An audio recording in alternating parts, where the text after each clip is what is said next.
25 negara anggota, di antaranya ialah Mesir, Bahrain, Bangladesh, Brunei, Indonesia, Iran, Iraq dan tidak ditinggalkan Malaysia. Di antara objektif penubuhan OIC adalah memupuk perpaduan di kalangan negara anggota, menyelaras kerjasama di kalangan anggota dalam bidang ekonomi, sosial, budaya, saintifik dan pelbagai lagi. OIC juga adalah satu platform untuk pengatur perundingan di kalangan mereka dalam pertubuhan antarabangsa. Selain itu, berusaha menghapuskan perbezaan kaum, penindasan dan penjajahan. Hari ini saya Najwa Izzati sebagai moderator anda akan membawa dan menyelami topik perbahasan kita, normalisasi dunia Islam dan Israel. Gagalkah Malaysia sebagai anggota OIC dalam memainkan peranan? Malaysia Makmur. Bersama kita para panelis yang kelihatan sudah bersedia. Di sini saya perkenalkan panel yang pertama, Saudara Akil. Saudara silakan kenalkan diri. Bismillahirrahmanirrahim. Nama saya Muhammad Akil bin Abdul Sharif daripada kursus program Ijazah Sarjana Muda Pengajian Islam. Kita beralih kepada panel yang kedua, Saudara Fathi di sana. Silakan. Nama saya Muhammad Nurfati Arif dari program Ijazah Sarjana Muda Pengajian Islam. Dan kita tidak tinggalkan saudari terakhir di sini, panel terakhir. Silakan saudari, kenalkan diri. Bismillahirrahmanirrahim. Assalamualaikum warahmatullahi taala wabarakatuh. Nama saya Nonisa Akilah binti Hud, Sarjana Ijazah Sarjana Muda Usuluddin Hadis. Baiklah, kita masih percaya Malaysia akan terus menyokong usaha jujur, konkret dan realistik untuk mencari jalan penyelesaian yang adil berhubung isu konflik Israel-Palestin. Saya ingin bertanyakan kepada panel kita yang pertama, Saudara Akil. Jadi, apakah peranan Malaysia sebagai negara anggota OIC dalam isu normalisasi ini? Silakan saudara. Baik, bismillahirrahmanirrahim. Terima kasih kepada Encik Moderator atas pengajuan soalan sebentar tadi. Mengenai persoalan adakah kita masih percaya Malaysia akan terus menyokong usaha jujur, konkret dan realistik untuk mencari jalan penyelesaian yang adil berhubung isu konflik Israel-Palestin ini. Suka saya memetik sebuah artikel daripada yang bertarikh pada November 2020. Timbalan Menteri Luar Datuk Kamarudin Jaafar ada berkata, Malaysia akan sentiasa meneliti perkembangan di Asia Barat berhubung usaha normalisasi negara Israel dalam mengiktiraf penjajahan ke atas Palestin. Dan Malaysia akan menggunakan peranan sedia ada dalam Pertubuhan Kerjasama Islam OIC dan Pertubuhan Bangsa-Bangsa Bersatu PBB untuk merealisasikan hasrat kita melihat jalan penyelesaian yang berkekalan. Begitu juga ada menyatakan Malaysia amat memahami ketidakpuasan hati pihak Palestin dan pihak Palestin berhak untuk menzahirkan kekecewaannya setelah sekian lama ditindas oleh rejim Israel. Beliau berkata demikian bagi menjawab soalan Ahmad Tarmizi Sulaiman Pasik yang ingin mengetahui langkah-langkah proaktif bersama negara antarabangsa seperti menyatakan bantahan berkaitan rancangan ketidakadilan normalisasi negara Israel untuk mengiktiraf penjajahan mereka ke atas Palestin. Dalam soalan tambahannya, Ahmad Tarmizi turut ingin mengetahui sekiranya Malaysia mempunyai perancangan untuk mengadakan forum antarabangsa bagi menggantikan peranan OIC yang beliau dakwa lesu dalam mempertahankan kedaulatan Palestin. Menjawab persoalan itu, Kamarudin berkata Malaysia secara umum menganggap PBB dan OIC masih mempunyai peranan yang jelas, masih mempunyai peranan yang boleh dimainkan dalam usaha mencari jalan penyelesaian. Sekarang pun Malaysia merupakan ahli jawatan kuasa dalam OIC mengenai isu Palestin. Malaysia juga anggota kumpulan perhubungan dalam PBB untuk pertahankan Al-Quds Al-Sharif. Kita ada yang boleh dimainkan, khususnya dalam OIC. Saya yakin jika kita teruskan dan tingkatkan lagi peranan, kita akan capai kejayaan tanpa kita didesak untuk mewujudkan platform lain, katanya lagi. Dalam pada itu, menjawab soalan tambahan Datuk Seri Ahmad Maslan daripada BN Pontian mengenai perubahan struktur kepimpinan Amerika Syarikat akan membawa dimensi baru dalam usaha penyelesaian konflik Israel-Palestin ini, Kamarudin berkata Malaysia akan terus memantau perkembangan tersebut. Sudah tentu kita punyai dan letakkan harapan yang tinggi supaya perubahan pentadbiran Amerika Syarikat, dan kita baca kenyataan-kenyataan sebelum ini sedikit memberi harapan positif untuk baik dalam suasana sekarang, katanya lagi. Sekian penerangan saya. Terima kasih. Kembali kepada moderator. Baiklah, kita telah mendengar serba sedikit peranan Malaysia dalam OIC. Antara yang dinyatakan oleh saudara Akil tadi ialah Malaysia ada menyatakan bantahan berkaitan rancangan ketidakadilan normalisasi negara Israel untuk mengiktiraf penjajahan mereka ke atas Palestin.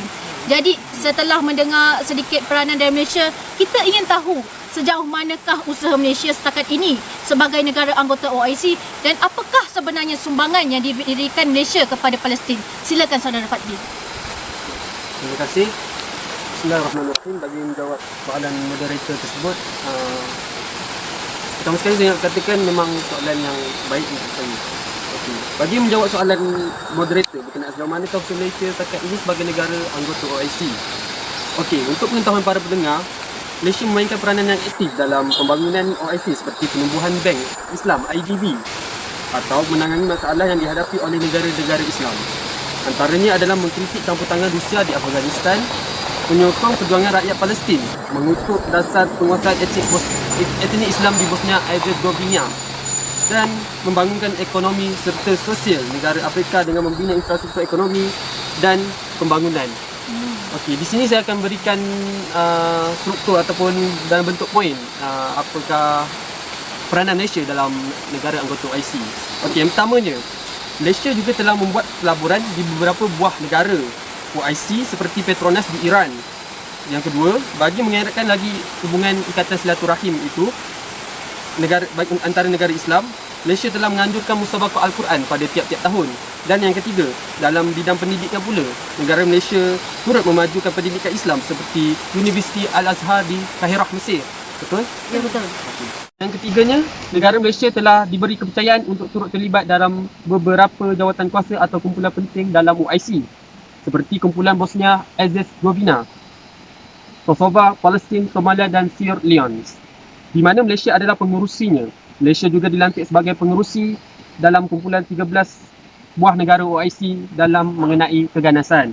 Okey, bagi mengulas lebih lanjut lagi, saya mengambil kenyataan media yang bertarikh 15 April 2016 di mana ketika itu persidangan OIC di Istanbul, di mana penglibatan Malaysia pada edisi ke-13 telah berjaya meningkatkan profil dan imej negara di mata dunia Islam. Pada sidang media tersebut, bekas Perdana Menteri Malaysia iaitu Datuk Seri Najib Tun Abdul Razak menyatakan bahawa harapan yang tinggi diletakkan di bahu Malaysia bagi membantu negara anggota menjana keupayaan dalam pelbagai bidang yang disuarakan pemimpin-pemimpin negara anggota OIC.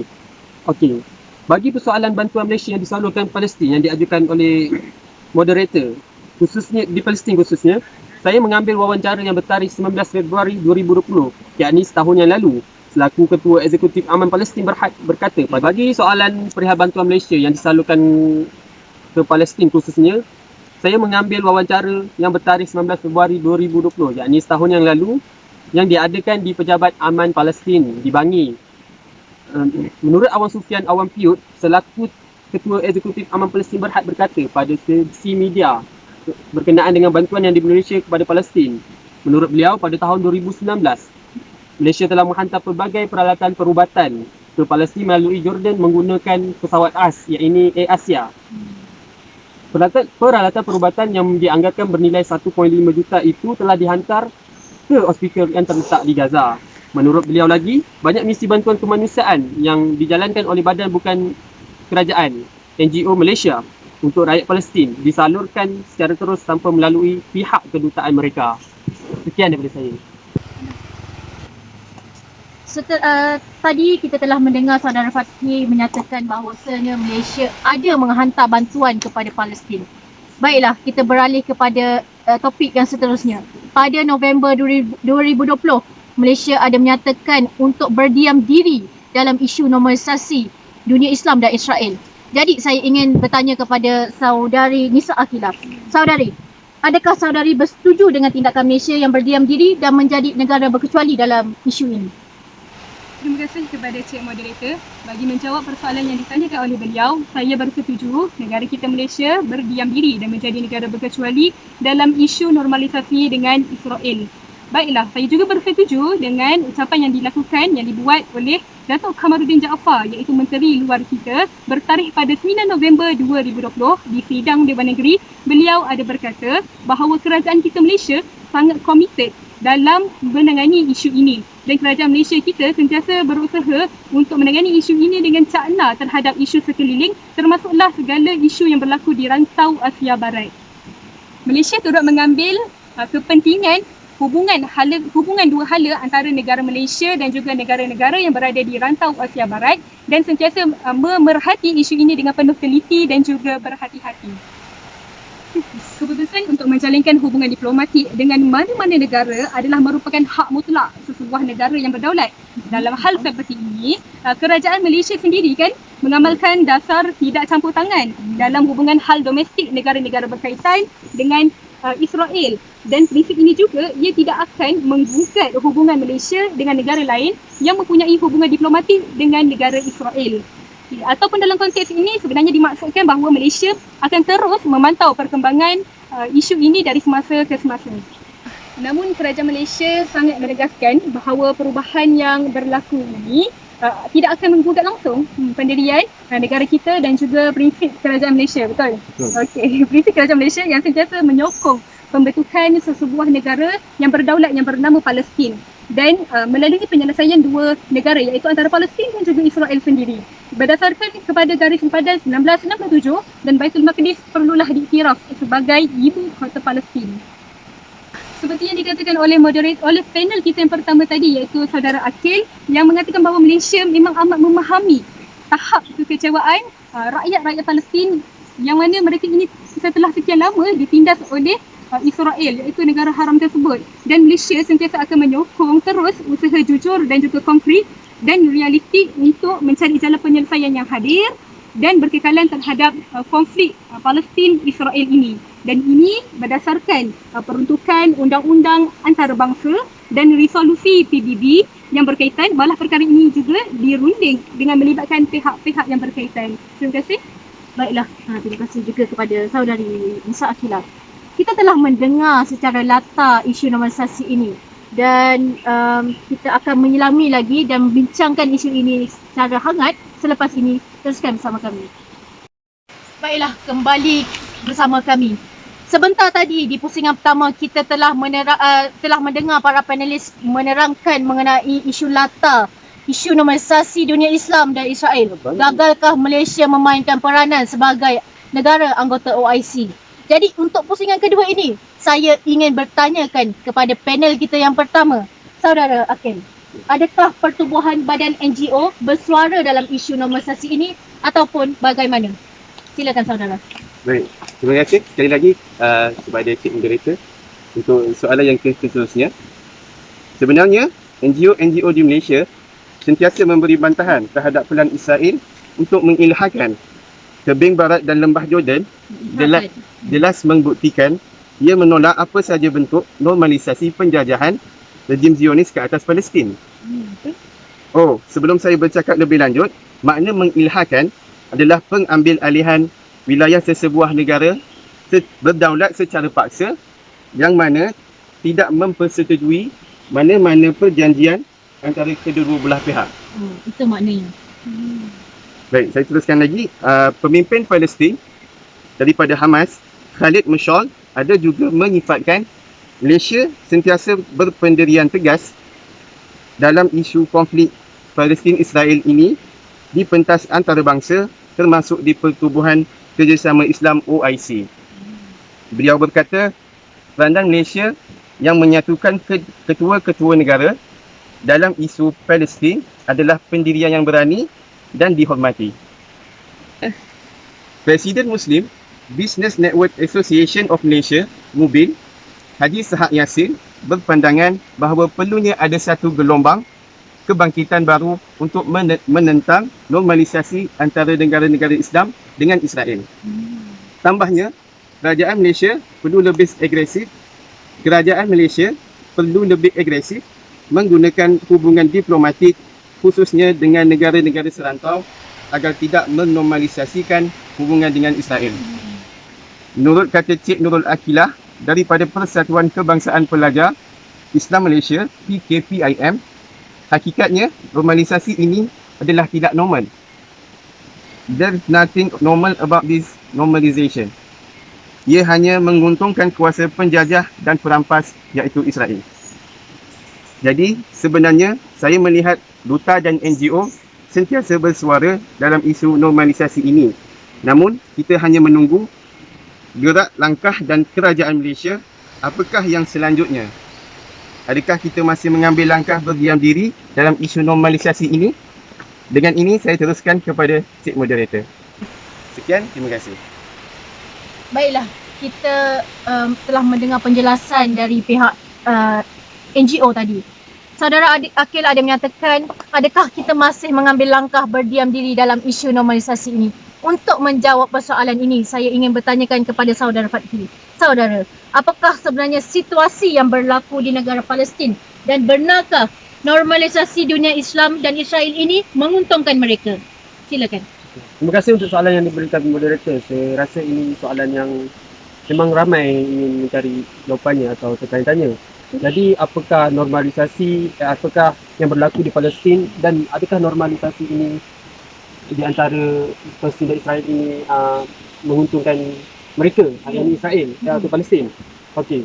Bagi menjawab soalan tersebut, menurut saya situasi yang berlaku di Palestin adalah Israel ingin menguasai keseluruhannya tanah Palestin dan menjadikan negara tersebut adalah negara dia tanpa ada satu pun kewujudan Palestin di situ. Itu menurut saya tak tahu kalau ada orang bersetuju atau tidak. Okey. So, kita tengok peristiwa rentetan sejarah telah berlaku. Rentetan sejarah ini telah berlaku lama lagi semasa zaman Theodore Herzl dan Sultan Abdul Hamid II. Di mana Theodore Herzl sendiri melakukan perjuangan atau meminta tanah kepada sebahagian tanah daripada Sultan Abdul Hamid bagi penempatan rakyat Yahudi. Namun dengan kerasnya ia ditolak kerana Sultan Abdul Hamid tidak bersetuju. Namun perjuangannya tidak berhenti situ. Ia mencuba sedaya upaya. Namun hasratnya tidak kesampaian kerana ajal mendatangi beliau terlebih dahulu. Okey, tapi perjuangannya tidak dihentikan di situ kerana perjuangan diteruskan oleh seorang pemuda Yahudi yang ketika itu berumur 17 tahun yang bernama David Ben Gurion. Jadi diringkaskan cerita, akhirnya di Palestin itu Tanah Haram Berjaya didirikan setelah diluluskan oleh pihak PBB pada tahun 14 Mei 1948. Dan untuk soalan normalisasi, apakah ia menguntungkan negara Palestin? Saya bantah sama sekali kerana jikalau menguntungkan Palestin, mengapa tembok apartheid di Israel di tebing barat dibina? Untuk pengetahuan para pendengar, tembok apartheid ini siap dibina pada tahun 2010. Okey, kalau kita kembali pada soalan kita. Mengapa tembok apartheid ini dibina jika normalisasi di antara Israel atau normalisasi yang berlaku menguntungkan negara Palestin? Ianya menurut saya seperti menyekat pembinaan tembok apartheid itu, ianya seperti menyekat penduduk Palestin yang tinggal di daerah tersebut. Okey.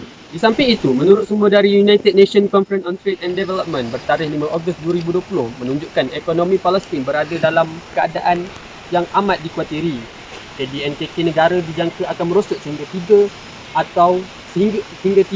ke 4.5%. Ini angka yang amat buruk dan amat merisaukan pertumbuhan ekonomi Palestin. Selain itu, kadar kemiskinan juga semakin tinggi. Di Gaza sahaja, penduduknya mengharapkan bantuan antarabangsa.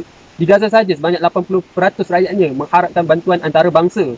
Secara ringkasnya, normalisasi yang berlaku di antara negara Israel dan Palestin itu adalah satu penipuan dan pengkhianatan bagi negara Palestin sendiri. Sekian daripada saya. Baiklah, kita mendengar saudara Fatki tadi menyatakan bahawa isu ini sebenarnya merugikan Palestin, malah tidak menguntungkan sama sekali negara mereka. Mesir, Jordan, Bahrain sudah menormalisasikan hubungan dengan Israel. Saudari, adakah Malaysia akan mengikuti jejak langkah mereka? Silakan saudari. Terima kasih kepada Cik Moderator. Baiklah, bismillahirrahmanirrahim bagi menjawab persoalan ini. Jika kita lihat perkembangan terkini, menurut statistik, sebanyak 160 negara termasuklah di dalamnya negara-negara Islam telah mula menjalankan normalisasi dengan Israel. hanya tinggal berbaki lebih kurang 30 buah negara sahaja lagi yang enggan menjalinkan normalisasi dengan negara tersebut, termasuklah di dalamnya negara kita, Malaysia. Langkah rejim Israel ini, jika kita lihat, langkah rejim Israel menjalinkan hubungan rasmi satu demi satu dengan negara-negara Islam sejak kebelakangan ini amat membimbangkan. Betul? Betul. Okey, dan kita dapat juga merasai tekanan yang amat dahsyat mungkin akan dikenakan kepada negara-negara Islam yang masih lagi belum menjalinkan normalisasi dengan Israel, termasuklah mungkin negara kita juga akan dikenakan tekanan yang amat dahsyat. Okey? Jadi setuju. Okey, jadi saya berpandangan di sini Malaysia seharusnya menjadi negara yang berpendirian teguh untuk mengatasi isu ini dan seharusnya menjadi contoh tauladan yang baik kepada negara Islam yang lain dan tidak sesekali tunduk kepada kehendak Tel Aviv. Cuba bayangkan, apabila kita mengiktiraf negara Israel secara berdaulat, artinya apa? Artinya kita menganggap mana-mana orang yang menentang Israel ataupun mana-mana yang menyokong Palestin itu sebagai satu kesalahan dan akan dipandang sebagai satu gerakan yang tidak sah.